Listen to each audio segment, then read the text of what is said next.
How's it going, everybody? Welcome back to the channel. Now today we are starting a brand new build series, and unfortunately this was something I was supposed to start a few months ago. I did end up having a bit of a bike accident in December, which kept me off the bike for a few weeks, and I thought, great, I'll just take a few weeks off and get back to it. And then my house flooded in the California storms. So I finally finished up working on the house. I've got the house back in order, and I think it is now time to start this new build series. And what that is a bike packing build series. And we're gonna be working on this Salsa Timberjack 27.5 Plus. Now, bike packing is something that has always interested me for a variety of reasons. First of all, I love backpacking. I've done quite a bit of it in my days, but as I've gotten older, it's become harder and harder to get out there and do it on a regular basis, especially with a busy work schedule. Bike packing combines all of the joys of backpacking, being out in nature, going to faraway places in the backcountry, along with a little bit more speed with the cycling, and obviously you get to bike more, which is something that I genuinely enjoy. So what I've decided to do is buy this bike, and I'm going to turn this into my sort of ultimate bike packing rig. Now, obviously this will take a few iterations. I've never gone bike packing, so this will be a little bit of trial and error, and I hope you guys enjoy learning along with me. But today we're gonna do a couple of things. First, we're gonna go over this specific bike and why I bought this bike, why I chose this bike. Second, we're going to talk about what parts are currently on the bike, as well as what parts I hope to upgrade on the bike to make it more of a bike packing friendly bike. And then third, we're going to make a little bit of a shopping list for parts that we need to either repair or replace in order to make sure that this bike is running in tip-top shape. Once that's all done, we'll take the bike out for a quick spin, see how she does, and then we will think about next steps for moving on with this build process. So, if you haven't done so yet, please consider subscribing to the channel to follow the whole build process along. I hope you enjoy today's video. I hope you enjoy the whole build process.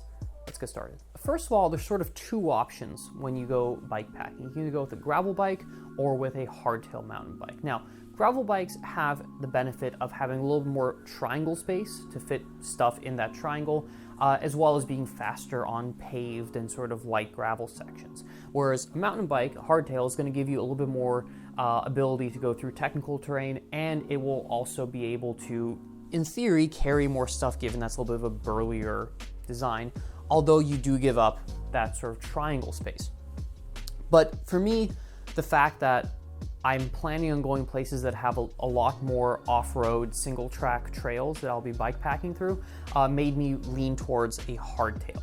Okay, so let's talk a little bit about why I chose this specific bike, the Salsa Timberjack 27.5. Well, I was looking at a few different options, but I was always hoping to find one of these. And in the end, I was able to find a Timberjack for a good price, and so I was able to scoop it up.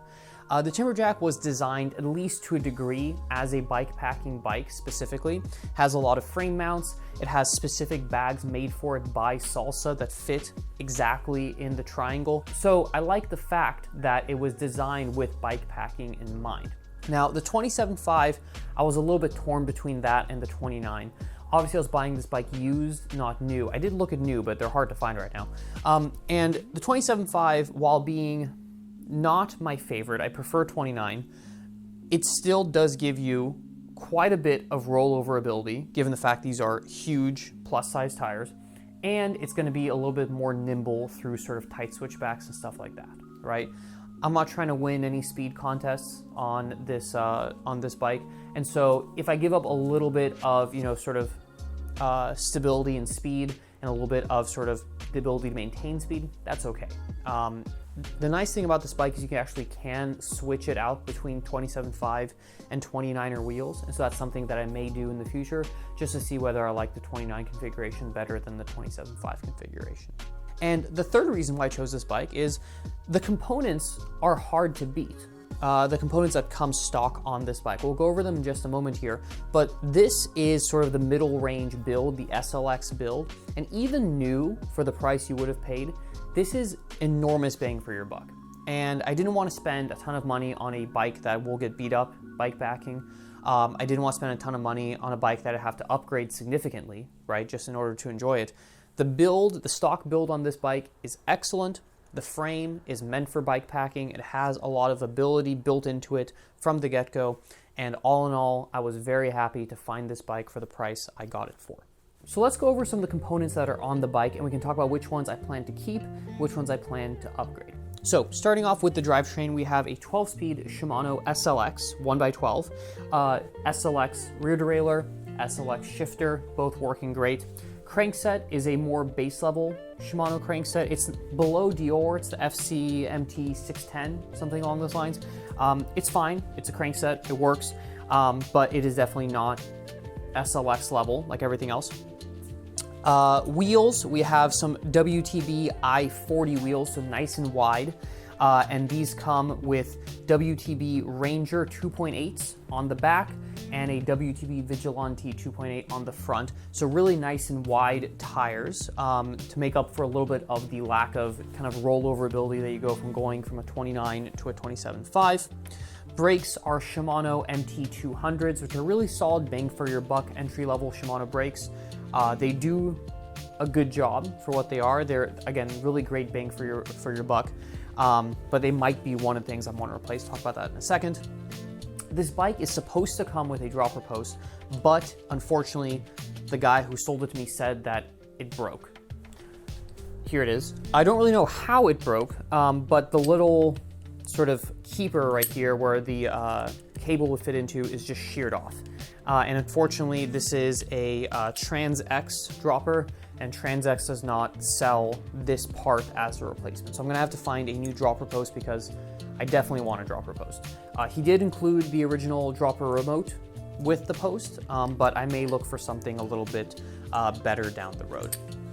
So it currently has this sort of Amazon BNCCE, I don't know what this is, some basic Amazon seat post, rigid seat post, which is a little unfortunate because now that I'm used to riding with droppers, I love having a dropper, and riding without one is noticeable, but we'll get this sorted out pretty soon. And also one of the other things with bike packing that you have to keep in mind is that a lot of bike packing bags, especially saddle bags, make it hard to run a dropper. So I have actually thought of a way around that. So we'll go into that a little bit later, but I do want to be able to run the dropper along with a saddle bag.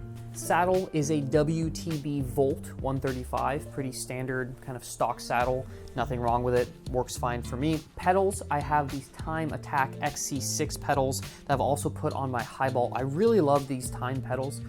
If you guys would like a video comparing Time and Shimano SPD pedals, let me know in the comments down below if that's something that you guys would like to see.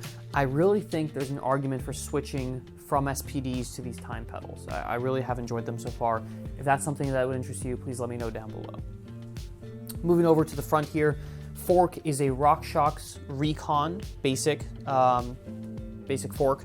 Again, kind of a stock fork that runs, that's available on a lot of entry-level bikes. It works pretty well. It has this sort of a turnkey damper over here, so you can sort of lock it out and then open it up depending on what you need. It has rebound adjust on the bottom there. It works pretty well, right? It is an air fork, but again, it's not the best fork in the world, so there may be something that down the road I choose to upgrade. Handlebars, we have Salsa branded handlebar and stem, nice and wide, 800 millimeter handlebars, and a nice short stem over here. And all in all, a pretty solid cockpit. Garmin mount, I currently have just the basic rubber band mount, which I don't love, but works for now.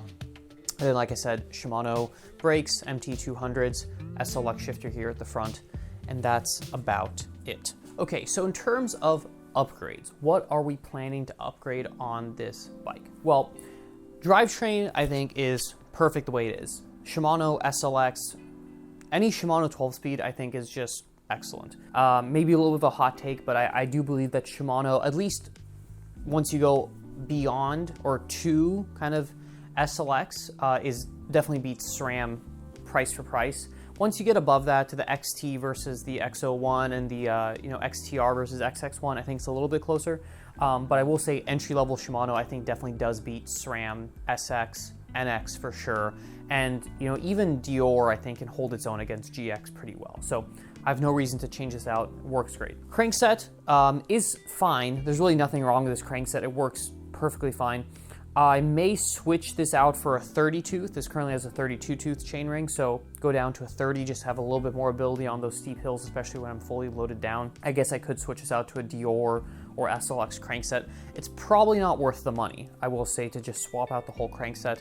You're really not going to notice a huge difference, especially because, again, I'm not going to be winning any cross-country races on this specific bike. So I may just go down from the 32 to a 30, just have a little bit more ability on the hills. Saddle works for me. Seat posts, we're definitely gonna swap out for a dropper post, so I'm gonna be on the lookout for one of those. I'm gonna have to unfortunately lose the bottle cage here, as I will be putting a frame bag in the middle, so I will have to find another way to keep my water, so probably either a camelback, or some sort of fanny pack setup. Fork, I think for now is fine. I don't really see a need to upgrade it, but it is definitely an upgradable part of the bike, right? It would definitely make a difference to go to a nicer fork, but I don't think that's gonna be a huge benefit given the price, right? Because I mean, the logical upgrade here would be probably like a pike, I would say. And you know, even the sort of mid-level pikes are $500–600, and I don't think that's really worth it for what this bike's intended to do, but who knows, down the road. Shifter, gonna keep that just fine. Brakes, however, I will be changing out. These MT200s they're solid, right? They're good for what they are. They're especially good for the price. You can get a set of these for less than, I think, $120 for both front and rear, which is excellent.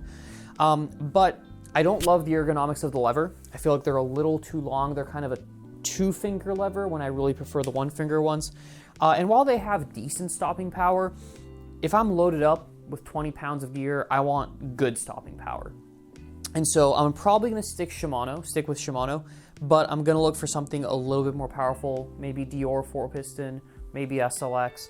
We'll see what's out there. But I wanna go something a little bit beefier in terms of brakes. So levers, calipers, rotors, that's probably gonna get changed out pretty soon. Maybe not right away, but pretty soon we'll go ahead and swap that out. Cockpit setup, I think, is pretty dialed in. Beyond that, I don't think I really need to do much. The bars are nice and wide, gives me more space for handlebar bags. Stem is solid. I mean, I don't really see any need to spend money on those things. I may want to swap out these grips. They're not my favorite, so I'm gonna go look for something a little bit more comfortable for me. But beyond that, I think this front of the bike is pretty dialed in besides those brakes.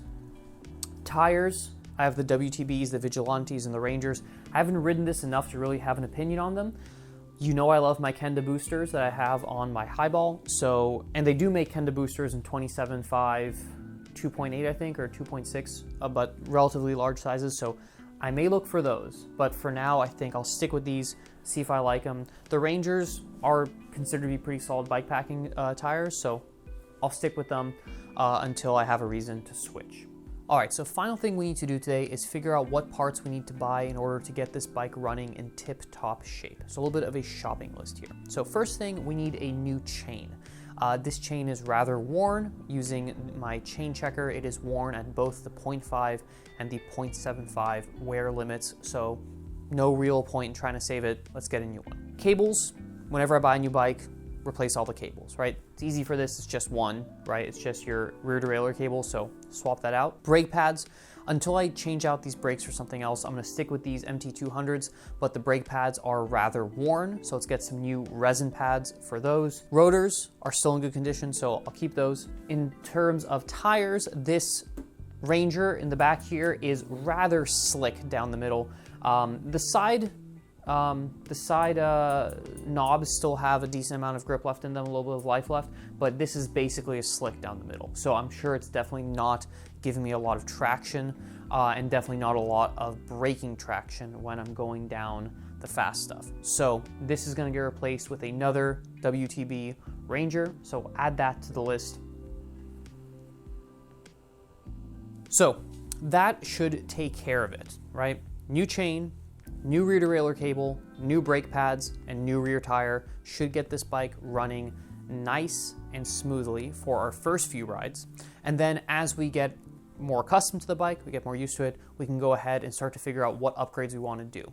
I want to ride the bike as is for a few weeks, right? Get used to it, figure out what I like, what I don't like, and then we can start upgrading from there. So I hope you've enjoyed the video so far. I hope you're excited to see where this bike packing build goes. We're gonna go ahead and take the bike out now for a nice little test run, just as it is, before I do any fixes, any upgrades. See what I like about it, what I don't like about it. And then next time on the channel, we will go ahead and start fixing and upgrading this bike. Thank you for watching. Please subscribe if you haven't done so yet, and I'll catch you in the next one. See ya. All right, riding the Salsa Timberjack 27.5 Plus. Well, in terms of climbing ability, I think one reviewer said it best when they said that the Salsa Timberjack will get you there, but it won't get you there quickly. And I think that holds pretty true here. It definitely does feel like a big, burly bike when you're climbing uphill, but it does have a really strong ability to just plow through stuff. Loose terrain, muddy terrain, chunky stuff, it'll just plow through it, no dab, you're solid. On the descending side, I think the same is really rather true. This bike will just monster truck through most things, but it also feels pretty nimble when doing so.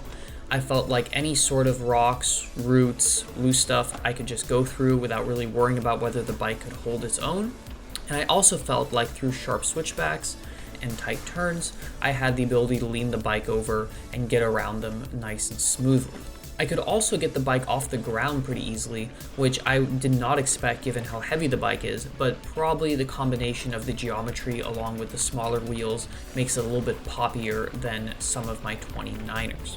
As far as bike packing goes, I think this bike is going to do very well as a 27.5 Plus, although I do see a potential use for switching to 29. Given that this bike does have those alternator dropouts where you can swap between wheel sizes pretty easily, I may consider that in the future, but I think at least for the first couple bike packing trips, I'll stick with the 27.5 Plus and see whether or not I like that.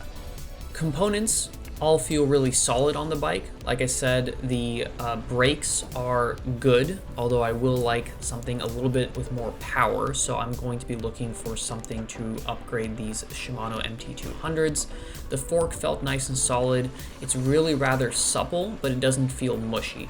I'll probably do a service on it just to make sure that it's all running in tip-top shape, but I have zero complaints with the fork so far. When you lock it out, it feels pretty close to locked out, and wide open, it can absorb some pretty big hits. Tires, rear tire is definitely worn, gonna have to replace that, but grip wise, I feel pretty confident with the amount of grip that the current tires give me, and so I have no reason to change those as of now. SLX shifting is awesome, no complaints whatsoever. It's nice, immediate, snappy, all the things that I've said before about Shimano shifters. The pedals, Time pedals, I already know I love those. Again, if you guys want a comparison video between Time and Shimano, please let me know in the comments down below. Generally speaking, all the components on the bike work just the way they're supposed to, except for this Garmin mount, as you can see. And I'm very happy with how the bike is currently set up, but I can't wait to make it just a little bit better.